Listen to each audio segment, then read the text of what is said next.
Sentuhan tangan kreatif anugerah seni alam.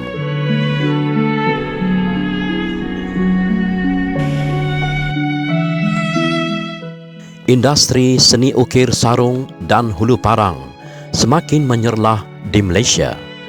Tatkala hasil kerja seni mereka berkualiti tinggi dengan menggunakan bahan yang bermutu, mereka bergerak sendiri dalam kelompok yang kecil.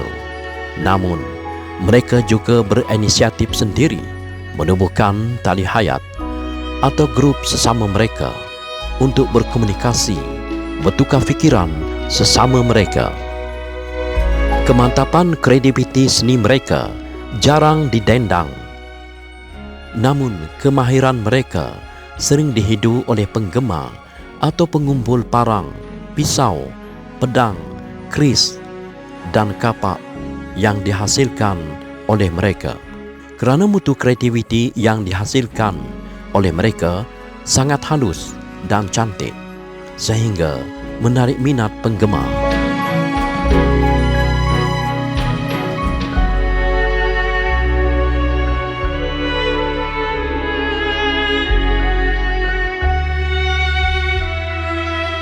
Di Lawas, Sarawak, pembuat parang dan seni ukir hulu dan sarung parang sudah lama wujud. Malah ada yang bergantung nafkah hasil dari usaha mereka.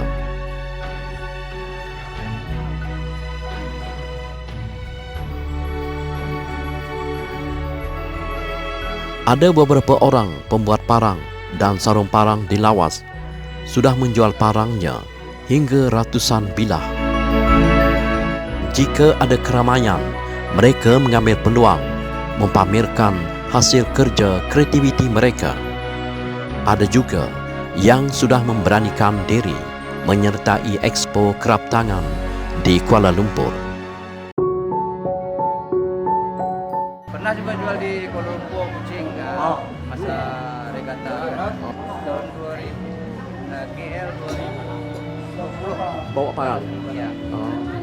So sepanjang kita bawa parang dalam masa 7 tahun, berapa banyak dah dijual? Tak kira lah. Dalam ribu adalah. Oh, ribu. So kita buat parang dan buat sarung sekali. Ya, buat barang. Dari segi desain kita pun lah. Ya, desain kita punya sendiri. Tapi bila orang nak tempah macam bentuk panjang dia, itu kita ikut kehendak tempahan. pelanggan. Oh, ikut kehendak pelanggan. Agak berapa ratus dah dijual? Macam pasaran macam ni memang tidak menentu lah. Ngikut keadaan pelanggan. So panjang kita mula dalam 5 tahun berapa banyak dah dijual? Ini ada dalam 2000. Kebanyakan hasil seni ukir pembuatan parang itu, motif dan ukirannya dipengaruhi oleh budaya, etnik sesuatu tempat mengikut kaum dan negeri dengan kelasnya yang tersendiri. Bagi Encik Zahid, seorang pengukir dan pembuat parang di kawasan perumahan Siurkanlis, Kuching, bentuk dan motif ukiran itu bergantung kepada imajinasi serta pengaruh alam sekitar, mengilhamkan ukiran yang menggabungkan corak lama dan moden. Ada juga pelanggan mahukan ukiran mereka sendiri. Saya ni memang daripada dulu minat pada barang-barang yang agak klasik dengan antik. Lepas tu saya berkawan dengan seorang guru di Perlis yang pandai mengukir dengan buat sarung ni lah. Daripada situlah saya mula belajar sikit-sikit. Ukiran dia yang sebenarnya kalau untuk ukiran, tukang dia tak boleh nak bagi harga. Sebab bergantung kepada kreativiti bentuk saiz ukiran tu. Bunga Tanjung ada, contemporary pun ada, modern pun ada. Bergantung kepada permintaan lah. Tuan tu minta kita buat klasik, Bunga Tanjung contohnya apa semua kita akan buat. Kalau dia minta buat naga, kita akan buat naga lah. Sepanjang bermain dengan besi,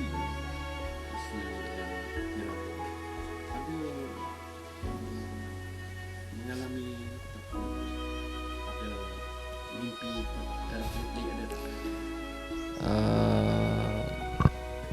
Kalau nak bercerita tu rasa malu pula, tapi memang ada lah. Sebab apa, benda ni, besi ni bukan satu benda yang asalnya bukan daripada bumi.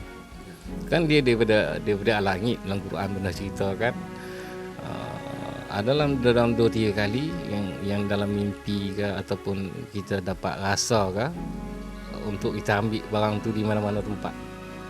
Ada contoh yang saya boleh tunjukkan tu, 2-3 bilah yang kita boleh yang saya dapat dalam mimpi macam itulah, secara gaib. Encik Zahid yang berasal dari Perlis tetapi menetap di Kuching, Sarawak adalah seorang penggemar, pengukir sarung parang dan hulu parang yang begitu aktif melakukan kerja-kerja halus, mengukir sarung parang termasuk sarung kapak. Kerja tangannya begitu kemas. Untuk menyiapkan ukiran timbul, ianya mengambil masa 2 minggu untuk disiapkan, manakala ukiran hulu parang mengambil masa 2 hari. Beliau sangat mahir dalam kerja-kerja ukiran ini. Beliau telah menjual lebih 1000 bilah hasil sentuhan tangannya kerana beliau banyak mendapat tempahan dari pelanggan penggemar seni ini. Bukan mudah untuk menghasilkan hulu dan sarung parang berasaskan kehendak pelanggan, kerana ia memerlukan daya imajinasi yang kreatif dan keturunan mutu ukiran, selain membekalkan kesabaran kerana setiap sentuhannya mempunyai nilai seni dan estetika yang tersendiri.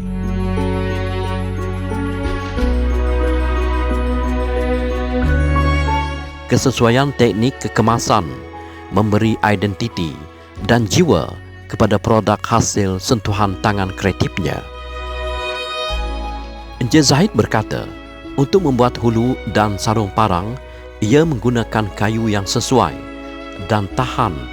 Di samping pattern isi kayu berkenaan mempunyai abstrak atau bunga yang tersendiri.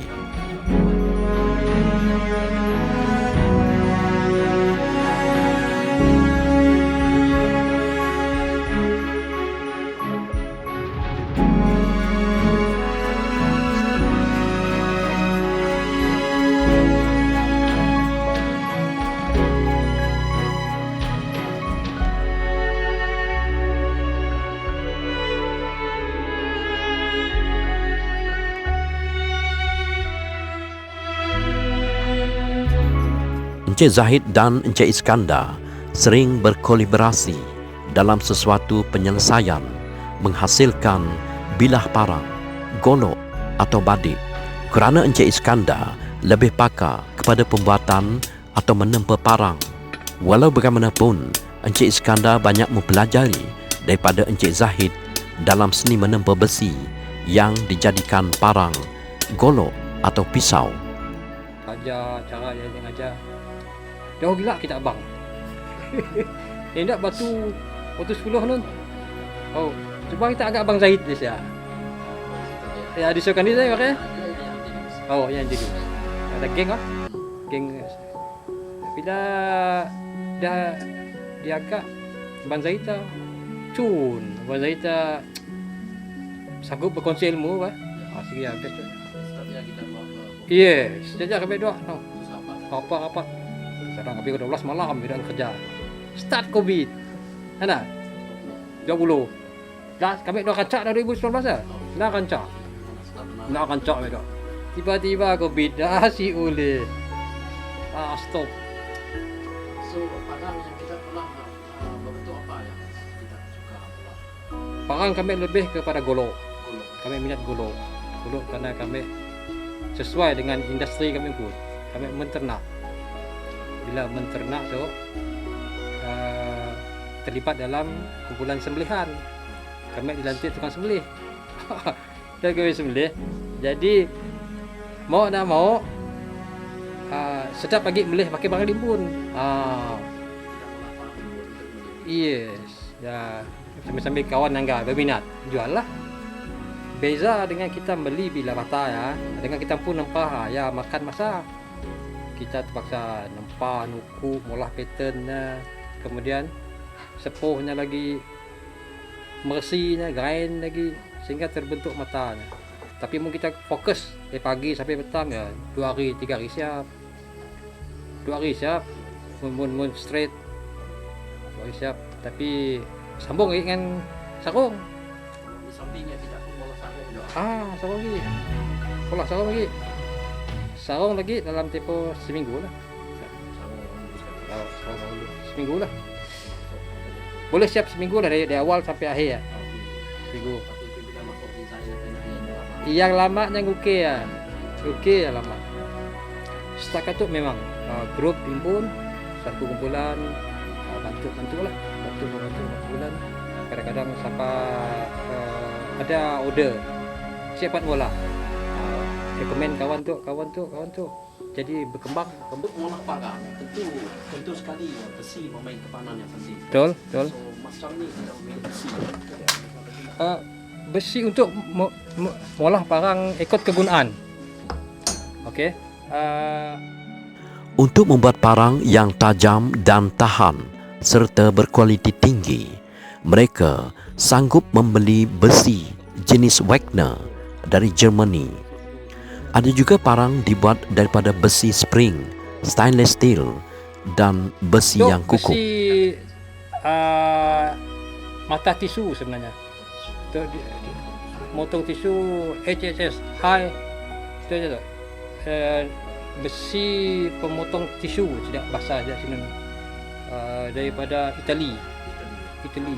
Jadi tu HRC-nya tinggi.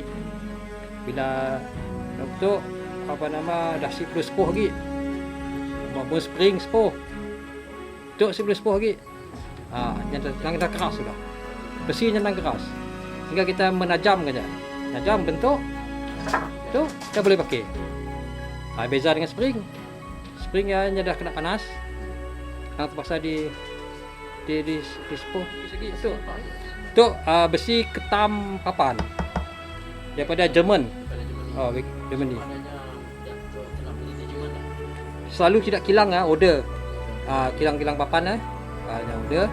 Jadi kita di situ nak ke barang, nak cari nak yang dah si tajam lagi. Mana nak si tajamnya jual. Dia dibeli. Okey, malah barang. Mau nak beli dah baru boleh juga tapi mahal. Yes. Untuk pakai tu jamin tajam. Dah saya sendiri sembelih pun dah. Okey, dah banyak kali. Tu sama aja. Tu clean sama aja lah, bagi ketam juga. Klingenberg namanya. So dari Switzerland ke? Macam ni lah kalau Sweden. nak nempah tu ada susah ke keras. Okay. Tu nempah tu memang keras juga. Memang keras. Tengah bunyi tahu. Tapi tajam. Tajam. Tapi kebanyakan tidak maunya dah nipis gitu nak. Dah kacak plate itu, nyasi tukuk lagi. Cuma hanya mula menipiskan mata saja. Sebenar-benarnya industri tu parang tu ada potensi. Tapi diketengahkan. Encik Iskandar banyak mempunyai koleksi golok, parang atau badik sebagai koleksi pribadinya. Namun, jika ada pembeli, dia akan menempa dengan motif dan bentuk yang sama. Saya berharap suatu ketika kelak Kerajaan Negeri Sarawak akan mengangkat martabat seni kreatif mereka di platform yang lebih dinamik atau membuat satu seminar dan pameran antarabangsa hasil penat lelah mereka. Justru sebagai salah satu tarikan pelancong di samping mengembang dan menggalakkan industri ini, saya percaya Malaysia boleh dijadikan hub penggeluar seni ukir parang dan pedang di pesada antarabangsa.